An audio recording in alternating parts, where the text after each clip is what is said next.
ਵਾਹਿਗੁਰੂ ਜੀ ਕਾ ਖਾਲਸਾ, ਵਾਹਿਗੁਰੂ ਜੀ ਕੀ ਫਤਿਹ। ਖੋਜ ਗੁਰਬਾਣੀ ਵਿੱਚ ਆਪ ਸਭ ਦਾ ਸਵਾਗਤ ਹੈ ਜੀ। ਸਭ ਨੂੰ ਜੀ ਆਇਆਂ ਜੀ। ਆਓ ਅਸੀਂ ਸਾਰੇ ਮਿਲ ਕੇ ਪਹਿਲਾ ਸ਼ਬਦ ਦਾ ਉਚਾਰਨ ਅਤੇ ਉਸ ਤੋਂ ਉਪਰੰਤ ਉਸ ਦੇ ਅਰਥ ਕਰਾਂਗੇ। ਅੱਜ ਪੰਜਵੇਂ ਸ਼ਬਦ ਦੀ ਵਾਰੀ ਹੈ ਜੀ। ਗੌੜੀ ਮਹੱਲਾ ਪਹਿਲਾ ਦੱਖਣੀ, ਸੁਣ ਸੁਣ ਬੂਝੇ ਮਾਨੇ ਨਾਉ, ਤਾਂ ਕਿ ਸਦ ਬਲਹਾਰੇ ਜਾਓ, ਆਪ ਭੁਲਾਏ ਠੌਰ ਨ ਠਾਓ, ਤੂੰ ਸਮਝਾਵੇ ਮੇਲ ਮਲਾਓ ਰਹਾਓ।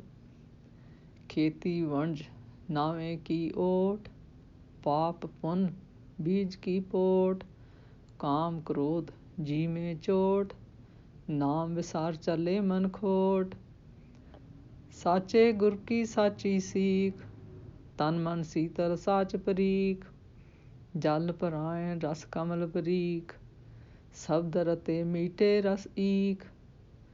ਹੁਕਮ ਸੰਜੋਗੀ ਗੜ 10 ਦੁਆਰ, ਪੰਚਵ ਸੇ ਜਿਤ ਜੋਤ ਅਪਾਰ, ਆਪ ਤੁਲੇ ਆਪੇ ਵਣਜਾਰ, ਨਾਨਕ ਨਾਮ ਸਵਾਰਨ ਹਾਰ। ਆਪ ਤੁਲੇ ਆਪੇ ਵਣਜਾਰ, ਨਾਨਕ ਨਾਮ ਸਵਾਰਨ ਹਾਰ। ਇਸ ਸ਼ਬਦ ਵਿੱਚ ਗੁਰੂ ਜੀ ਦੱਸਦੇ ਹਨ ਕਿ ਜਿਹੜਾ ਮਨੁੱਖ ਗੁਰਸ਼ਬਦ ਗੁਰਬਾਣੀ ਦੀ ਸਿੱਖਿਆ ਸੁਣ ਸੁਣ ਕੇ ਸਮਝਦਾ ਹੈ, ਉਸ ਨੂੰ ਮੰਨਦਾ ਹੈ, ਮੈਂ ਉਸ ਦੇ ਇਸ ਕਰਤੱਵ ਤੋਂ ਸਦਾ ਸਦਕੇ ਜਾਂਦਾ ਹਾਂ ਜੀ।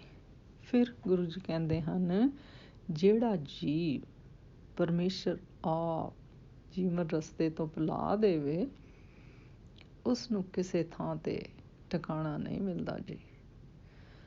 ਭਾਵ ਜਿਹੜਾ ਜੀਵ ਉਸ ਪਰਮੇਸ਼ਰ ਨੂੰ ਵਿਸਾਰ ਦੇਵੇ, ਉਹ ਫਿਰ ਹੋਰ ਵਿਕਾਰਾਂ 'ਚ ਹੀ ਫਸਿਆ ਰਹਿੰਦਾ ਹੈ ਜੀ। ਪਰ ਜਿਸ ਨੂੰ ਤੂੰ ਆਪ ਸਮਝਾਉਂਦਾ ਹੈ, ਉਸ ਨੂੰ ਗੁਰੂ ਨਾਲ ਮੇਲ ਕੇ ਆਪਣਾ ਮਿਲਾਪ ਕਰਾ ਦਿੰਦਾ ਹੈ ਜੀ।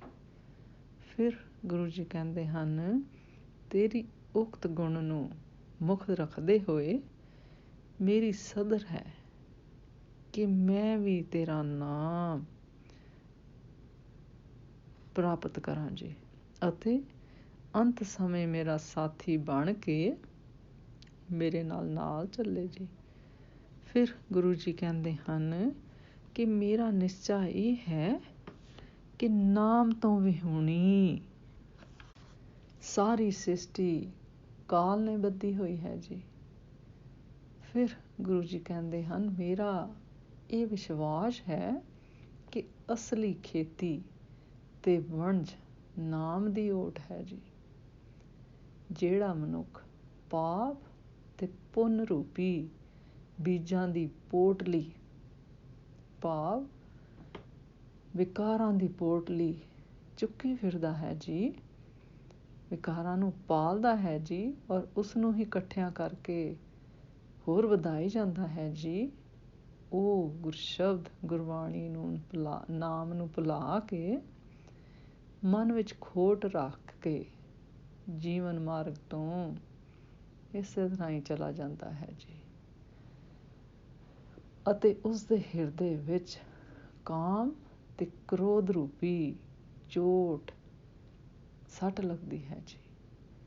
ਫਿਰ ਗੁਰੂ ਜੀ ਕਹਿੰਦੇ ਹਨ, ਜਿਸ ਮਨੁੱਖ ਨੇ ਸੱਚੇ ਗੁਰੂ ਦੀ ਗੁਰਸ਼ਬਦ ਗੁਰਬਾਣੀ ਦੀ ਸੱਚੀ ਸਿੱਖਿਆ ਪ੍ਰਾਪਤ ਕਰ ਲਈ ਹੈ ਜੀ, ਉਸ ਦਾ ਤਨ ਮਨ ਰਹਿਣੀ ਸਹਿਣੀ ਸਭ ਸੀਤਲ ਅਤੇ ਸੱਚਾ ਹੋ ਗਿਆ ਹੈ ਜੀ।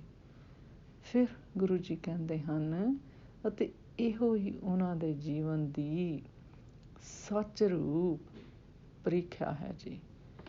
ਫਿਰ ਗੁਰੂ ਜੀ ਕਹਿੰਦੇ ਹਨ, ਉਹ ਪਾਣੀ ਉੱਤੇ ਚੌਪਤੀ ਵਾਂਗ ਅਤੇ ਪਾਣੀ ਅੰਦਰ ਕਮਲ ਵਾਂਗ ਨਿਰਲੇਪ ਰਹਿੰਦੇ ਹਨ ਜੀ। ਇਸੇ ਤਰ੍ਹਾਂ ਸੱਚਿਆਰ ਸਿੱਖ ਗੁਰੂ ਦੇ ਗੁਰਸ਼ਬਦ ਗੁਰਬਾਣੀ ਸ਼ਬਦ ਵਿੱਚ ਰਤੇ ਰਹਿੰਦੇ ਹਨ ਜੀ, ਅਤੇ ਉਹਨਾਂ ਤੋਂ ਸ਼ੁਭ ਗੁਣ ਪ੍ਰਾਪਤ ਕਰਕੇ ਸ਼ੁਭ ਗੁਣਾ ਕਰਕੇ ਬੋਲਣ ਵਿੱਚ ਗੰਨੇ ਦੇ ਰਸ ਵਾਂਗ ਮਿੱਠੇ ਹੁੰਦੇ ਹਨ ਜੀ। ਫਿਰ ਗੁਰੂ ਜੀ ਕਹਿੰਦੇ ਹਨ ਕਿ ਉਹ ਸਮਝਦੇ ਹਨ ਕਿ ਵਾਹਿਗੁਰੂ ਜੀ ਦੇ ਧੁਰੋਂ ਲਿਖੇ ਹੁਕਮ ਅਤੇ ਸੰਜੋਗ ਅਨੁਸਾਰ ਜੀਵ ਆਤਮਾ ਦਾ 10ਵਾਂ ਦੁਆਰਿਆਂ ਵਾਲੇ ਕਿਲੇ ਭਾਵ ਸਰੀਰ ਵਿੱਚ ਵਾਸਾ ਹੋਇਆ ਹੈ ਜੀ। ਫਿਰ ਗੁਰੂ ਜੀ ਕਹਿੰਦੇ ਹਨ ਪਰਮੇਸ਼ਰ ਦੇ ਪਿਆਰੇ ਪੰਚ ਉਸ ਅਮਰ ਜੋਤ ਨਾਲ ਮਿਲ ਕੇ ਆਪਣੇ ਹਰ ਮੂਲ ਨਾਲ ਮਿਲ ਕੇ ਤੇ ਵਸਦੇ ਹਨ ਜੀ। ਫਿਰ ਗੁਰੂ ਜੀ ਕਹਿੰਦੇ ਹਨ ਪਰਮੇਸ਼ਰ ਆਪ ਹੀ ਵਣਜਾਰਾ ਹੈ ਜੀ ਅਤੇ ਆਪ ਹੀ ਸੌਦਾ ਬਣਾ ਕੇ ਤੋਲਦਾ ਹੈ ਜੀ। ਫਿਰ ਗੁਰੂ ਜੀ ਕਹਿੰਦੇ ਹਨ ਕਿ ਪਰਮੇਸ਼ਰ ਆਪ ਹੀ ਗੁਰਸ਼ਬਦ ਗੁਰਬਾਣੀ ਗੁਰਮਤਿ ਨਾਮ ਦੁਆਰਾ ਸਭ ਨੂੰ ਸਵਾਰਨ ਵਾਲਾ ਹੈ ਜੀ। ਇਸ ਸ਼ਬਦ ਦਾ ਸਾਰ ਇਸ ਤਰ੍ਹਾਂ ਕਰੀਏ ਜੀ, ਜਿਸ ਤਰ੍ਹਾਂ ਇਸ ਪੰਕਤੀ ਵਿੱਚ ਗੁਰੂ ਜੀ ਕਹਿੰਦੇ ਹਨ ਆਪ ਭੁਲਾਏ ਠੌਰ ਨਠਾਓ, ਤੂੰ ਸਮਝਾਵੇਂ ਮੇਲ ਮਿਲਾਓ। ਜਿਸ ਨੂੰ ਤੂੰ ਹੀ ਵਾਹਿਗੁਰੂ ਆਪ ਗੁਰਸ਼ਬਦ ਗੁਰਬਾਣੀ ਨਾਲ ਭੁਲਾਵੇਂ ਉਸ ਦਾ ਕੋਈ ਤੂੰ ਭੁਲਾਵੇਂ ਉਸ ਦਾ ਕੋਈ ਠਿਕਾਣਾ ਨਹੀਂ ਜੀ। ਭਾਵ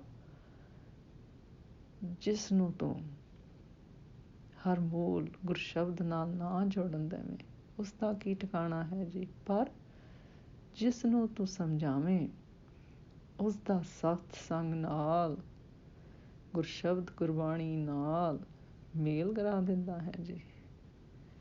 ਫਿਰ ਗੁਰੂ ਜੀ ਇਹਨਾਂ ਪੰਕਤੀਆਂ ਵਿੱਚ ਕਹਿੰਦੇ ਹਨ ਖੇਤੀ ਵਣਜ ਨਾਵੇਂ ਕੀ ਓਟ, ਪਾਪ ਪੁੰਨ ਬੀਜ ਕੀ ਪੋਟ, ਕਾਮ ਕ੍ਰੋਧ ਜੀ ਮੇ ਚੋਟ, ਨਾਮ ਵਿਸਾਰ ਚੱਲੇ ਮਨ ਖੋਟ। ਇਹ ਮੈਨੂੰ ਗੁਰਸ਼ਬਦ ਗੁਰਬਾਣੀ ਨਾਮ ਦੀ ਓਟ, ਇਹੋ ਮੇਰੀ ਮੱਤ, ਇਹੋ ਮੇਰੀ ਖੇਤੀ ਬਣੇ, ਇਹੋ ਮੇਰਾ ਵਣਜ ਬਣੇ।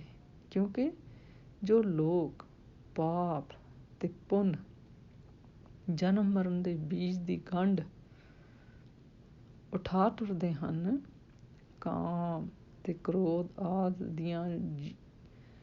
ਦੀਆਂ ਜੀਵ ਵਿੱਚ ਵਿਕਾਰਾਂ ਵਿੱਚ ਜੋ ਟਾਹਾਂਦੇ ਹਨ ਜੀ, ਉਹ ਨਾਮ ਨੂੰ ਭੁਲਾ ਕੇ ਮਨ ਵਿੱਚ ਖੋਟੇ ਵਿਕਾਰ ਲੈ ਕੇ ਇੱਥੋਂ ਚਲੇ ਜਾਂਦੇ ਹਨ ਜੀ। ਫਿਰ ਗੁਰੂ ਜੀ ਕਹਿੰਦੇ ਹਨ ਕਿ ਪਰਮੇਸ਼ਰ ਦੇ ਗੁਰਸ਼ਬਦ ਗੁਰਬਾਣੀ ਨਾਮ ਨੂੰ ਪਹਿਲਾਂ ਸੁਣਨਾ, ਫਿਰ ਬੁੱਝਣਾ ਅਤੇ ਮਗਰੋਂ ਉਸ ਨੂੰ ਮੰਨ ਕੇ ਆਪਣੇ ਹਿਰਦੇ ਵਿੱਚ ਟਿਕਾਉਣਾ ਹੈ ਜੀ।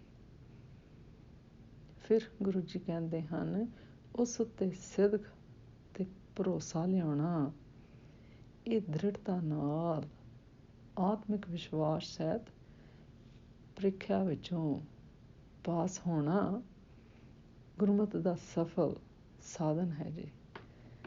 ਫਿਰ ਗੁਰੂ ਜੀ ਕਹਿੰਦੇ ਹਨ ਸਾਡੇ ਸੰਸਕਾਰ ਪਾਪ ਤੇ ਪੁੰਨ ਦੇ ਬੀਜ ਸਮਾਨ ਹਨ ਜੀ।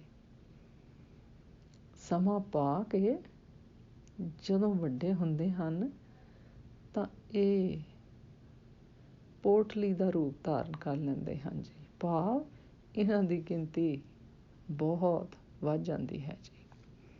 ਫਿਰ ਗੁਰੂ ਜੀ ਕਹਿੰਦੇ ਹਨ ਇਹੋ ਸੰਸਕਾਰ ਸੰਕਲਪ ਵਿਕਲਪ ਦਾ ਰੂਪ ਧਾਰ ਕੇ ਅੰਦਰ ਵਸਦੇ ਜੀਵ ਨੂੰ ਦੱਸਦੇ ਹਨ ਜੀ।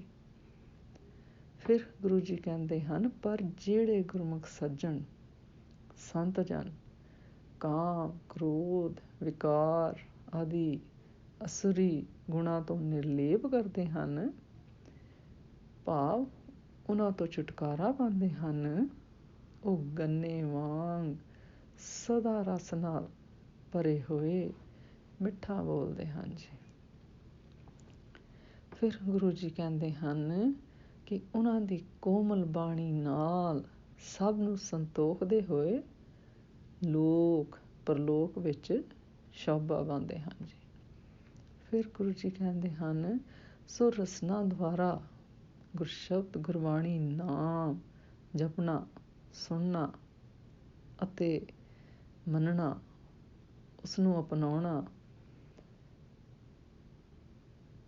ਗੁਰਮਤ ਦਾ ਮੁੱਢਲਾ ਸਿਧਾਂਤ ਹੈ ਜੀ, ਜਿਸ ਨੂੰ ਜੀਵਨ ਭਰ ਅਪਣਾਉਣਾ ਹਰ ਇੱਕ ਗੁਰਸਿੱਖ ਦਾ ਫਰਜ਼ ਹੈ ਜੀ। ਅਜਿਹੇ ਗੁਰਮੁਖ ਜੀਵੜਿਆਂ ਤੋਂ ਹੀ ਵਾਹਿਗੁਰੂ ਸਦਕੇ ਤੇ ਬਲਿਹਾਰ ਜਾਂਦੇ ਹਨ ਜੀ। ਅੱਜ ਦਾ ਵਿਚਾਰ ਕਰਦਿਆਂ ਮੇਰੇ ਕੋਲੋਂ ਅਨੇਕਾਂ ਭੁੱਲਾਂ ਹੋਈਆਂ ਹੋਣਗੀਆਂ, ਉਸ ਵਾਸਤੇ ਮੈਂ ਖਿਮਾ ਦੀ ਜਾਚਕ ਹਾਂ ਜੀ। ਵਾਹਿਗੁਰੂ ਜੀ ਕਾ ਖਾਲਸਾ, ਵਾਹਿਗੁਰੂ ਜੀ ਕੀ ਫਤਿਹ।